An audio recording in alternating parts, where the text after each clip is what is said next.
नमस्कार। विजय न्यूज के कार्यक्रम आपकी बात विजय कुमार दिवाकर यानी मेरे साथ में आपका स्वागत है। पंजाब नेशनल बैंक में बड़ा घोटाला सामने आने के बाद बड़े पैमाने पर बैंक कर्मचारियों के तबादले के साथ वित्त मंत्रालय और रिजर्व बैंक की ओर से बैंकिंग व्यवस्थाओं की खामियां पता करने की कोशिश एक तरह से चिड़िया चुग गई खेत वाली कहावत को ही चरितार्थ कर रही है। बैंकिंग व्यवस्था के साथ सरकार की साख को पट्टा लगाने वाले कारनामे के बाद दिखाई जा रही सक्रियता से तो यही लगता है कि सभी जिम्मेदार लोग घोटाला होने का इंतजार कर रहे थे। आखिर नीरव मोदी की कारगुजारी का पता लगने के पहले किसी ने इसकी चिंता क्यों नहीं की? सरकारी बैंक आवश्यक नियम कानूनों और निगरानी तंत्र का पालन करते हुए पर्याप्त सतर्कता बरत रहे हैं या नहीं? क्या वित्त मंत्रालय और साथ ही रिजर्व बैंक को तभी नहीं चेत जाना चाहिए था जब नोटबंदी के बाद यह साफ हो गया था कि बैंकों ने जमकर मनमानी की है? रिजर्व बैंक की यह जवाबदेही बनती है कि उसने अंतर्राष्ट्रीय स्तर पर प्रचलित इलेक्ट्रॉनिक वित्तीय प्लेटफॉर्म स्विफ्ट को कोर बैंकिंग सिस्टम के दायरे में लाना अनिवार्य क्यों नहीं बनाया?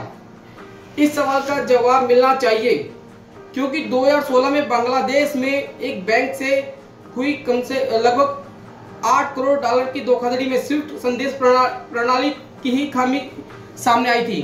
समझना कठिन है कि इसके बाद रिजर्व बैंक ने भारतीय बैंकों से केवल सावधान रहने को करते हुए कि इतनी शीरी क्यों कर ली? आखिर उसने यह सुनिश्चित क्यों नहीं किया कि बैंक हर हालत में स्विफ्ट संदेश प्रणाली को कोर बैंकिंग सिस्टम का हिस्सा बनाए? अगर रिजर्व बैंक ने बैंकों को इसके लिए बाध्य किया होता तो शायद नीरव मोदी गोलकधंधा पहले ही पकड़ में आ जाता। पंजाब नेशनल बैंक के घोटाले पर वित्त मंत्री की ओर से जो संकेत दिया गया है कि बैंक प्रबंधन और ऑडिटर्स के खिलाफ भी कार्रवाई हो सकती है, उसके संदर्भ में यह सवाल उठता है कि आखिर इसके पहले और खासकर तभी बैंकिंग प्रबंधन और बैंकों की ऑडिट व्यवस्था को दुरुस्त करने की कोई ठोस पहल क्यों नहीं हुई जब फंसे कर्ज की समस्या बेलगाम होती दिख रही थी?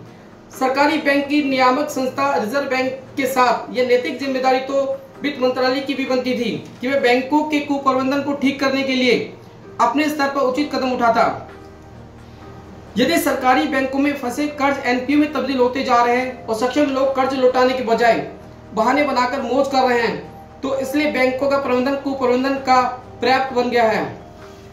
इसी कुप्रबंधन के कारण सरकारी बैंक आम आदमी के बजाय संदिग्ध किस्म के लोगों के हितों की पूर्ति अधिक कर रहे हैं। उनके गोलकधंधे की वजह से उनकी साख रसातल में जा लगी है। रिजर्व बैंक के साथ साथ सरकार को यह समझ आ जाना चाहिए कि अगर बैंकिंग व्यवस्था सुधरी नहीं तो उस पर लोगों का भरोसा उठ सकता है और वह देश के साथ साथ विदेश में भी बदनाम हो सकती है। ऐसी कोई स्थिति भारतीय अर्थव्यवस्था को गंभीर संकट की ओर ही ले जाएगी। नमस्कार, आप देख रहे थे आपकी बात विजय कुमार दिवाकर के साथ। आपसे हमारी एक बार फिर विनती है कि आप YouTube पर जाएं, हमारे YouTube चैनल दैनिक विजय न्यूज को सब्सक्राइब करें और साथ में जो बेल आइकन बना हुआ है उसे दबा दें ताकि जब भी आपकी बात विजय कुमार दिवाकर के साथ का नया एडिशन आए जो आप तक पहुंच जाए। जो हफ्ते में फिलहाल 2 दिन आएगा, कुछ समय बाद यह हफ्ते में 4 दिन का करने का प्रयास किया जाएगा।